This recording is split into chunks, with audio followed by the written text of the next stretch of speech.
जमुई से बड़ी खबर मिल रही है। 15 साल के लड़के आयुष को गोली मारी गई है। घायल बच्चा गंभीर स्थिति में पटना रेफर किया गया है। लछुआड़ थाना इलाके की घटना बताई जा रही है। जानकारी के मुताबिक घर से बुलाकर आयुष कुमार को घुरमोरिया जंगल में ले जाकर गोली मारी गई। आरोप है गांव के 2 लड़कों पर। जानकारी के बाद पुलिस मामले की छानबीन में जुट गई है।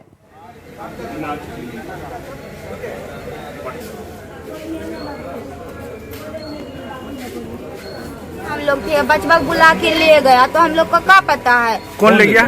सचिन कुमार फोन किया अच्छा। हम घाट के पास है, मेरे तरफ जंगल है, वही मतलब हम लोग घाट बोलते हैं, वही घूमने के लिए ले गया। अब बस निकाला बंदूक, अच्छा मुक्कू ने मार दिया। सचिन का पिस्तौल है। बड़ी खबर मुजफ्फरपुर से है, जहां मोतीपुर थाना गेट के सामने एक व्यक्ति की चप्पलों से जमकर पिटाई करने का मामला सामने आया है, जिसका वीडियो भी सोशल मीडिया पर तेजी से वायरल हो रहा है। दरअसल करजा थाना क्षेत्र के रहने वाले इस व्यक्ति का अपनी पत्नी के साथ पुराना विवाद चल रहा है और मामला कोर्ट में भी है। विवाद के बीच जब पति अपनी पत्नी को विदा कराने के लिए ससुराल पहुंचा तो ससुराल वालों ने लड़की को भेजने से मना कर दिया। इस बात से नाराज पति ने ससुराल वालों से थाने चलकर लिखित रूप से रिश्ता खत्म करने की बात कही और इसी बात को लेकर जब दोनों पक्ष मोतीपुर थाने के गेट पर पहुंचे तो उनके बीच बहस इतनी बढ़ गई कि ससुराल वालों ने मिलकर सरेआम दामाद की चप्पलों से पिटाई शुरू कर दी।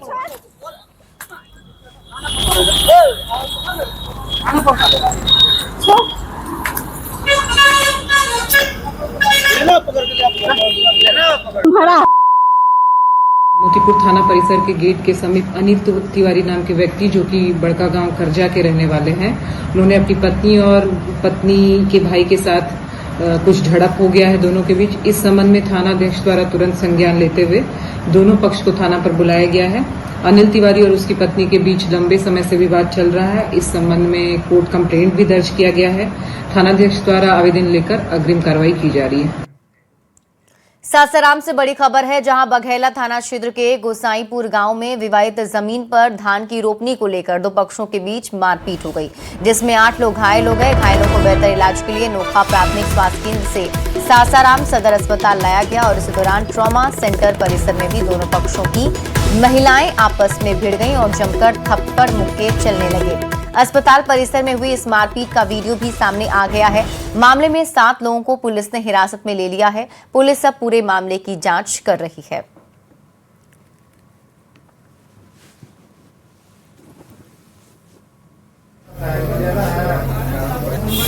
गंभीर चोट की है, कुछ हल्की चोटें भी हैं और अभी इलाज उनका जारी है।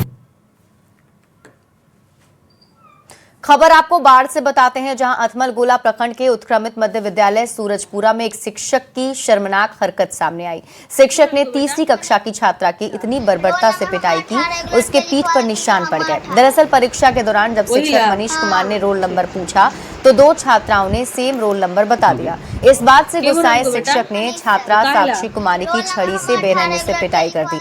स्कूल में हुई इस पिटाई का संज्ञान लेते हुए एसडीएम के निर्देश पर बीडीओ और बीईओ जांच के लिए स्कूल पहुंचे और दोषी शिक्षक के खिलाफ सख्त कानूनी और विभागीय कार्रवाई की बात कही गई।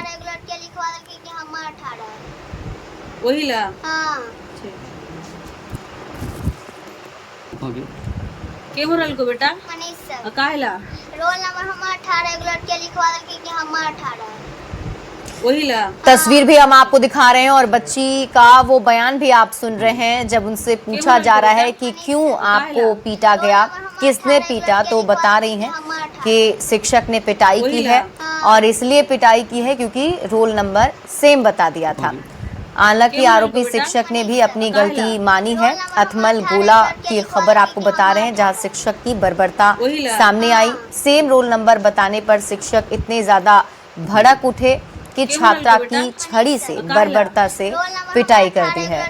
जब पिटाई की गई तो छात्रा के शरीर पर भी चोट के निशान हैं। हालांकि शिक्षक ने अपनी गलती भी मान ली है, लेकिन लोगों में काफी ज्यादा नाराजगी देखने को मिल रही है। लोग इससे आक्रोशित नजर आ रहे हैं और ये बच्ची का जो बयान है वो भी मैं आपको सुना रही हूँ, जिसमें आप सुन सकते हैं कि बच्ची मनीष सर का नाम ले रही है और कह रही है कि सेम रोल नंबर बताने की वजह से पिटाई की गई के है। हो रहल को बेटा मनीष सर काहेला रोल नंबर हमारा 18 एगो लड़के लिखवा दे कि हमारा 18 जब हम मेरा नाम पुकारा गया साक्षी तो सब बोला नहीं सर इसका नाम रुचि है। हम बोले प्रज्ञान सर, तो हमको बोलते सब बोला तुम्हारा नाम रुचि है, तो हम बोले क्या कि सर मेरा साक्षी था, हम भुला गए मेरा नाम रुचि है। तो सर मुझे बिना मतलब तुम आने लगे, तो हम बोले कि तो फिर रोल नंबर सब उतारे कि 18, तो मेरा 18 रोल नंबर था। तो सर बिना तो एक लड़की बोल दी मेरा 18 है, तो एक तो सर बिना मतलब यानी रोल नंबर के लिए मार दिए। रोल नंबर के लिए मार दिए। मेरा बात सुने नहीं है, मेरा 18 रोल नंबर था, मेरा बात सुने ही नहीं, सिर्फ बिना मतलब के मारने लगे। हुआ आई तो खाना देने के लिए हम उसका कपड़ा चेंज करने लगे, देखे तो पूरा बाम कपड़ा हुआ है। हम पूछे हैं कि इसे क्या हुआ, तो बोली कि हम रोल नंबर सर को नहीं बताएं, तो सर हमको एक रोल नंबर के लिए इतना मार मारे। जो है उसके बॉडी पर जो निशान है वो दिख रहा है। बच्ची से जो मैंने बात करी तो वो बताई है कि उन्हें 5-6 छड़ी टीचर जो है मारे हैं और वो बराबर गुस्से में रहते हैं जी। जो शिक्षक है। और बच्ची को फीवर भी लगा हुआ था, माँ बोली एग्जाम था इस वजह से भेजा गया। हाँ, एग्ज़ाम होने की वजह से वो गई थी फीवर में भी एग्ज़ाम देने के लिए, पर उसमें वो रोल नंबर का कुछ कंफ्यूजन हुआ, जिस कारण वो टीचर बहुत बेरहमी से मारा उस बच्चे। तो क्या आगे कार्रवाई होगा मैम? आगे की कार्रवाई है कि अभी हम लोग एसडीएम कार्यालय जा रहे हैं। एसडीएम मैडम भी इसको संज्ञान में ली हैं और इन्हें हम लोग जिला में इनको सस्पेंड करने की अनुशंसा करेंगे। और अब खबर जमुई से, जहां सदर अस्पताल के मानसिक रोग और फिजियोथेरेपी वार्ड में लीकेज की समस्या से परेशानी बढ़ गई है। छत से लगातार पानी टपकने के कारण दोनों वार्ड में रखी मशीन और एसी खराब हो रहे हैं। बता दें कि अस्पताल में कई दिनों से ये समस्या बनी हुई है, लेकिन इसे दूर करने के लिए अब तक कोई कदम नहीं उठाया गया है। लीकेज के कारण मरीज और उनके परिजनों को भी असुविधा होती है। देखिए न्यूज 18 संवाददाता केसी कुंदन की रिपोर्ट। कल्याण समिति से उसका मरम्मत कराने का प्रयास करेंगे। बेसिकली ये इंफ्रास्ट्रक्चरल डिफेक्ट है, उस पर ज़्यादा हम लोग बोल नहीं सकते हैं। तो जो हम लोग से बंद पड़ेगा हम उसका मरम्मत कराने का देखते हैं, बंद हो जाना चाहिए।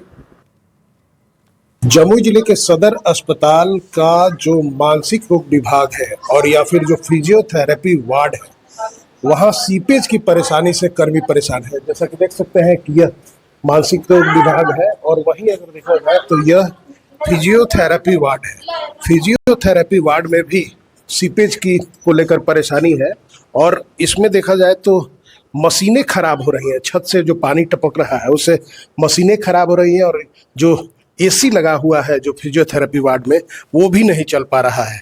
हम तस्वीर दिखाना चाहेंगे और जो मानसिक रोग विभाग का है, जो जहाँ पर जो कर्मी है, जो लोग यहाँ पर ड्यूटी देते हैं, वो परेशान है इस सीपेज की परेशानी से, समस्या से। आप देख सकते हैं कि पानी टपक रहा है छत से और इससे अगर देखा जाए तो यहाँ पर आने वाले मरीज को परेशानी हो रही है और साथ ही जो काम करने वाले लोग हैं वो भी परेशान रह रहे हैं। हाँ, थोड़ा सा तो दिक्कत होता है क्योंकि थोड़ा सा पेशेंट आते हैं यहाँ पे और थोड़ा सा अनकंफर्टेबल फील करते हैं वो बैठने में। तो आप लोगों ने अपने स्तर से बोला मैनेजमेंट को? हाँ, मैनेजमेंट को बोले हैं हम लोग और सीएस सर को भी अवगत कराए थे और सीएस सर खुद आकर के चेक भी किए हैं और आश्वासन मिला है हमको, हम लोगों को कि जल्द से जल्द इस चीज का, इस समस्या को दूर कर लिया जाएगा। बता दें कि जो सदर अस्पताल का जो मुख्य बिल्डिंग है वो काफी पुराना और जर्जर हो चुका है। बीते कई वर्षों से मरम्मती नहीं हुई है और जिस कारण ये परेशानी हो रही है और आए दिन किसी न किसी वार्ड में, सदर अस्पताल के किसी न किसी वार्ड में इस सीपेज की परेशानी हो जाती है, समस्या हो जाती है, जिससे परेशान हो जाते हैं कर्मी और यहाँ तक कि मरीज भी। केसी कुंदन, न्यूज 18 जमुई। बड़ी खबर मुजफ्फरपुर से है, जहां सकरा थाना क्षेत्र के थतिया गांव के बुजुर्ग कामेश्वर मिश्रा और उनके दिव्यांग पुत्र उस समय हैरान रह गए जब पेंशन निकालने के बाद उन्होंने खाते का बैलेंस चेक किया। खाते का बैलेंस चेक करने पर लगभग 7 अरब 59 करोड़ रुपए से ज्यादा की राशि दिखाई दी। इतनी बड़ी रकम देखकर दोनों के होश उड़ गए। हालांकि कुछ ही मिनटों बाद खाते का बैलेंस फिर से 0 हो गया। देखा जाए तो बैलेंस बहुत ही ज्यादा था, जिसका बाद में एक स्क्रीन आया उस पर भी अंकित था और वो तो बोल नहीं पाया। स्क्रीन देखकर उसके माध्यम से मेरे खाते में 7,69,59,991 रुपये और 16 नए पैसे थे। इतनी मोटी रकम थी, और कहाँ से आई, कैसे आई, और आकर के फिर चली भी गई। पटना से बड़ी खबर है, कल से राज्य स्तरीय सहयोग कार्यक्रम की शुरुआत होगी। मुख्यमंत्री सम्राट चौधरी इसका शुभारंभ करेंगे। हर महीने के दूसरे मंगलवार को इसका आयोजन किया जाएगा। सीएम स्तर पर सीधे बात सुनी जाएगी, आम लोगों की शिकायतें सुनी जानी है। जिला स्तर पर लंबित मामलों की भी सुनवाई होगी। ऑनलाइन आवेदन की भी सुविधा इसमें रहने वाली है। तो ये खबर आपको दिखाएंगे, लेकिन उससे पहले इस वक्त एक बड़ी खबर सामने आ रही है बेगूसराय से। बेगूसराय के बीरपुर थाना कांड संख्या 49/2021 में पटना हाईकोर्ट के आदेश पर एसआईटी की टीम ने जांच शुरू कर दी है। पुलिस महानिरीक्षक मगध क्षेत्र विकास वैभव ने विशेष अनुसंधान दल के साथ जांच शुरू कर दी। कांड की जांच की प्रगति, उपलब्ध सबूत और भावी कार्य योजना की विस्तृत समीक्षा के साथ टीम ने घटनास्थल का भी भ्रमण किया। पटना हाईकोर्ट ने बेगूसराय के कस्तूरबा गांधी बालिका विद्यालय की वार्डन रिंकू कुमारी की 2021 में हुई संदिग्ध मौत के मामले में पुलिस की क्लोजर रिपोर्ट को रद्द कर दिया था और नए सिरे से जांच का आदेश दिया था। हाईकोर्ट ने मामले की जांच एक विशेष टीम को सौंपकर इसकी कमान आईजी विकास वैभव को सौंपी थी। वार्डन रिंकू मौत की जांच एसआईटी ने फिर से शुरू कर दी है। आईजी विकास वैभव ने कहा वो मामले की तह तक जाएंगे और सच्चाई निकालने का काम करेंगे।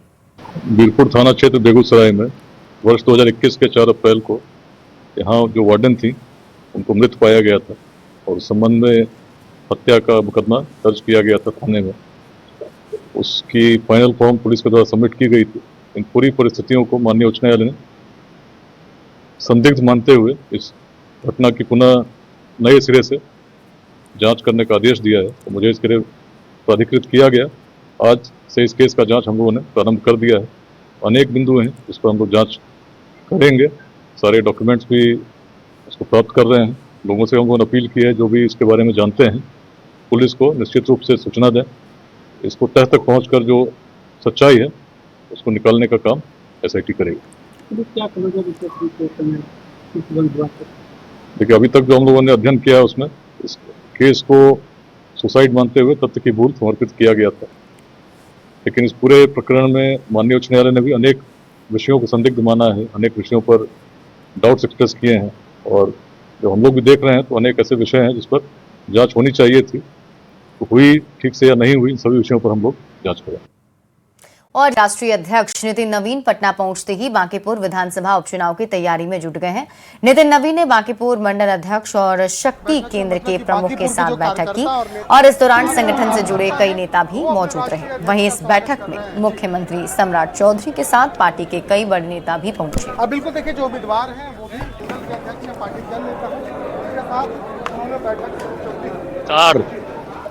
2006 से बांकीपुर के विधायक है, मंत्री रहे, बांकीपुर का इतना काम किया है, तो वहाँ के कार्यकर्ताओं से मिलना जुलना, चुनाव का समय ऐसे भी मिलते रहते हैं। चुनाव का समय है, इतना अभूतपूर्व आज नामांकन हुआ है तो राष्ट्रीय अध्यक्ष जी आए तो सबसे मिलजुल रहे हैं कार्यकर्ताओं से।